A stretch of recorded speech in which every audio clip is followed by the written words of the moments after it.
बिस्मिल्लाहिर्रहमानिर्रहीम। मेरे दोस्तों और मेरे चाहने वालों को मोहम्मद इकबाल सलीम का सलाम।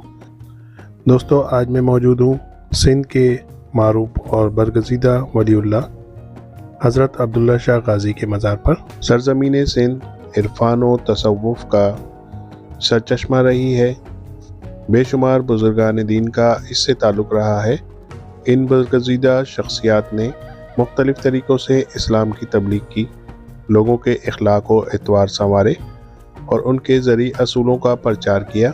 ये तमाम औलिया कराम, सूफ़ियाए अज़्ज़ाम इस शजर मुबारक की शाखें और टहनियाँ हैं, जिसकी मजबूत जड़ें हयात नबी हज़रत मोहम्मद सल्लल्लाहु अलैहि वसल्लम के चश्मे नूर से सैराब हुई थी।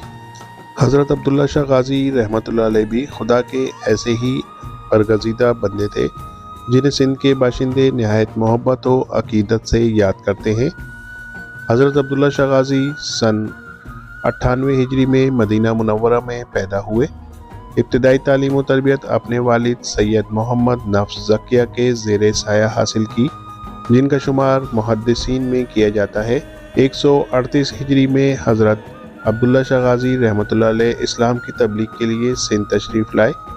तारीख़ुल कामिल, तारीख़ इब्ने खल्दून और तबरा वग़ैरह से पता चलता है कि आपको आपके वालिद ने दावत खिलाफत के लिए सिंध भेजा। ताहम मियाँ शाह माना कादरी ने तहरीर किया है कि आपको खिलाफत से ज़्यादा इस्लाम की तबलीग अजीज़ थी। तोहफ़तुज़ ज़ायरीन हिस्सा अव्वल में तहरीर है कि सिंध में मुत्तहिद सूफ़ियाए कराम और बुज़ुर्गान दीन इस्लाम की तबलीग के लिए आए। इनमें से हज़रत रबी बिन फसी बसरी अलमारूफ शेख हाजी तुराबी रहमतुल्लाह अलैह को कदीम माना जाता है, जिनका मज़ार ठट्टा से 10 मील दूर तहसील मीरपुर साकरों में वाक़या है। इस मज़ार पर सन मिसाल 171 हिजरी तहरीर है, लेकिन तारीख़ी हक़ाइक़ और शवाहिद इनसे पहले एक और बुज़ुर्ग का सिंध आमद का पता देते हैं। ये बुज़ुर्ग हज़रत अब्दुल्ला शाह गाज़ी रहमतुल्लाह अलैह हैं। आपकी तारीख़ शहादत 151 हिजरी है। अल्लामा बिन असीर रहमतुल्लाह अलैह ने तारीख़ुल कामिल जिल्द पंजुम सफ़ा 30 में तहरीर किया है कि हज़रत अब्दुल्ला शाह गाज़ी रहमतुल्लाह अलैह खलीफा मंसूर अब्बासी के अहद हुकूमत में सिंध आए।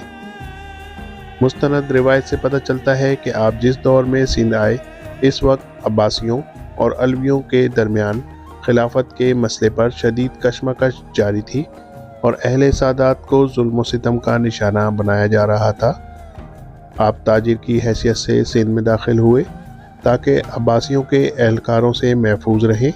आपने सिंध में इस्लाम की तबलीग शुरू की तो लोग आपके गर्विदा हो गए। आपका नाम इन बरगज़ीदा हस्तियों की फहरिस्त में शामिल है, जिन्होंने तबलीग दीन के लिए तिजारत का पेशा अपने लिए पसंद किया। आप सिंध में घोड़ों के ताजिर की हैसियत से दाखिल हुए। सिंध के अवाम ने आपकी बड़ी ताज़ीम की और यहाँ आपको बेहद मकबूलियत हासिल हुई।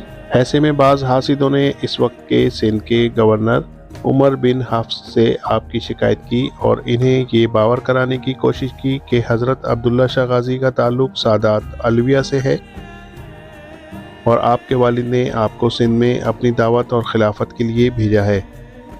ताहम उमर बिन हफ्स पर इन बातों का कोई असर नहीं हुआ, क्योंकि वह सादात का बहुत एहतराम करते थे और इनके दिल में हज़रत अब्दुल्ला शाह गाज़ी के लिए नरम गोशा था। अभी ये सिलसिला जारी ही था कि कसर खिलाफत बगदाद से गवर्नर सिंध को मुतल्ला किया गया कि मदीना मुनव्वरा में हज़रत मोहम्मद नफ्स ज़किया ने खिलाफत अब्बास के ख़िलाफ़ खुरूज किया है और वह अब्बासी फ़ौज से मुकाबले में शहीद हो गए हैं। लिहाजा सिंध से इनके फ़र्जंद को जल्द अज जल्द गिरफ़्तार करके दरबार खिलाफत में पेश किया जाए। उमर बिन हफ्स ने इस हुक्म को टालने की बहुत कोशिश की, लेकिन खलीफा मंसूर किसी तौर न माना। लिहाजा उन्होंने हज़रत अब्दुल्ला शाह गाज़ी को सिंध की एक साहिली रियासत में भेज दिया और वहाँ के राजा को, जो इस्लामी हुकूमत का अतात गुजार था, आपकी हिफाजत करने का पाबंद कर दिया। राजा ने हज़रत अब्दुल्ला शाह गाज़ी की नहायत ताज़ीम की। आप 4 साल तक वहाँ इस्लाम की तबलीग में मसरूफ़ रहे। खलीफा मंसूर की परेशानी बराबर बढ़ती गई। کیونککہ وہ سندھ میں آپ کی موجودگی کو خلافت عباسیہ کے لیے ایک بڑا خطرہ تصور کرتا تھا۔ آخر 151 ہجری میں عمر بن حفص کو ان کے عہدے سے ہٹا کر افریقہ بھیج دیا اور ہشام بن عمر تغلبی کو سندھ کا گورنر مقرر کر دیا۔ ہشام بن عمر نے بھی خلیفہ کے حکم کے برعکس حضرت عبداللہ شاہ غازی کو تعظیم دی۔ اسی دوران سندھ کے ایک علاقے میں حکومت کے خلاف بغاوت ہو گئی، جسے کچلنے کے لیے ہشام بن عمر نے اپنے بھائی صفی بن عمر کو روانہ کیا۔ تاریخ الکامل صفحہ 5 کے مطابق جب صفی بن عمر کا لشکر دریائے سندھ کے کنارے پہنچا تو اسے وہاں ایک اور لشکر نظر آیا اور صفی بن عمر نے اسے اپنا دشمن سمجھ کر حملہ کر دیا۔ دراصل صفی کے مد مقابل حضرت عبداللہ شاہ غازی کا لشکر تھا جو سیر کی غرض سے وہاں آیا تھا۔ حضرت عبداللہ شاہ غازی نے کافی کوشش کی کہ جنگ نہ ہو، لیکن وہ اپنے مقصد میں کامیاب نہ ہو سکے اور اسی دوران شہید ہو گئے۔ آپ کے مریدین آپ کے جسد خاکی کو اٹھا کر قریبی جھاڑیوں میں روپوش ہو گئے اور مختلف علاقوں سے ہوتے ہوئے سندھ کی ایک ساحلی ریاست کے ایک گاؤں میں آپ کو سپرد خاک کر دیا گیا۔ گرفٹن کی اس پہاڑی پر واقع حضرت عبداللہ شاہ غازی کا مزار آج کراچی شہر کی پہچان بن گیا ہے۔ حضرت عبداللہ شاہ غازی کے مزار کے نیچے پہاڑ کی تلی میں چشمے کے نمودار ہونے کا واقعہ اسی طرح ہے۔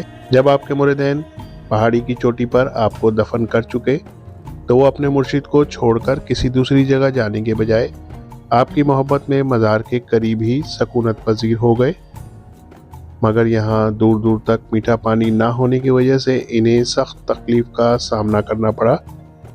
مگر ایک دن سخت پیاس اور مایوسی کے عالم میں ان سب کو نے اللہ تبارک و تعالیٰ کی بارگاہ میں گڑ گڑا کر میٹھا پانی ملنے کی دعا کی۔ اسی رات حضرت عبداللہ شاہ غازی نے اپنے ایک ضعیف مرید کو خواب میں بشارت کی کہ اللہ تبارک و تعالیٰ نے تمہاری مشکل حل فرما دی ہے اور تمہارے لیے پہاڑی کی تلی میں میٹھے پانی کا چشمہ جاری کر دیا ہے۔ مریدین فجر کی نماز کے بعد نیچے اترے تو دیکھا کہ پہاڑی کی تلی میں میٹھے اور ٹھنڈے پانی کا چشمہ ابل رہا ہے۔ آپ کا عرس مبارک ہر سال 20، 21 اور 22 ذی الحج کو منعقد ہوتا ہے، جس میں کراچی، سندھ اور دوسرے علاقوں سے لاکھوں عقیدت مند جوگ در جوگ شرکت کر کے اپنی عقیدت کا اظہار کرتے ہیں، اور جہاں نہ صرف عرس کے دنوں میں بلکہ عام دنوں میں بھی زائرین کا تانتا بندہ رہتا ہے۔ 20ویں صدی کے اوائل تک یہ مزار ایک ریتیلے پہاڑی کے ٹیلے پر ایک چھوٹی سی کٹیا کی شکل میں واقع تھا۔ مزار کی تعمیر اور توسیع مزار کے اس وقت کے متولی اور سیون شریف سے تعلق رکھنے والے قلندری سلسلے کے صوفی بزرگ سید نادر علی شاہ نے کی۔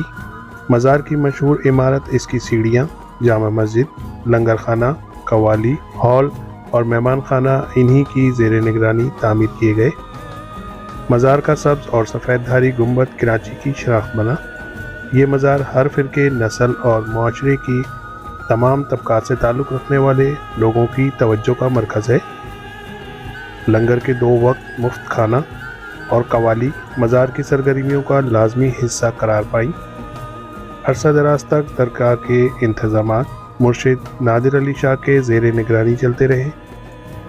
سن 1962 میں محکمہ اوقاف نے مزار کے انتظامی کنٹرول سنبھالا۔ سن 2011 میں اس مزار کو ایک پاکستانی تعمیراتی کمپنی بحریہ ٹاؤن کے حوالے کیا گیا، جس نے مزار کے بیرونی حصے کی از سر نو تعمیر کی۔ عبداللہ شاہ غازی غازی امام حسن رضی اللہ تعالی عنہ کے بیٹے حسن مثنی کے پوتے امام محمد نفس الزکیہ کے فرزند ہیں۔ آپ کا سلسلہ نسب ابو محمد عبداللہ اشتر بن محمد نفس زکیہ بن عبداللہ محض بن حسن مثنی بن امام حسن بن علی بن ابی طالب ہے۔ حضرت حسن مثنی کی شادی فاطمہ کبریٰ بنت امام حسین ابن علی سے ہوئی، اسی وجہ سے آپ حسنی حسینی سید ہیں۔ ویڈیو پسند آئی ہو تو پلیز لائک کیجیے گا، اور اگر چینل پر نئے ہیں تو پلیز سبسکرائب بھی کر لیں اور بیل آئیکن کے بٹن کو بھی دبا لیں تاکہ اسی طرح اچھی ویڈیو آپ تک پہنچتی رہیں۔ تو ملتے ہیں اگلی ویڈیو میں انشاءاللہ۔ اللہ حافظ۔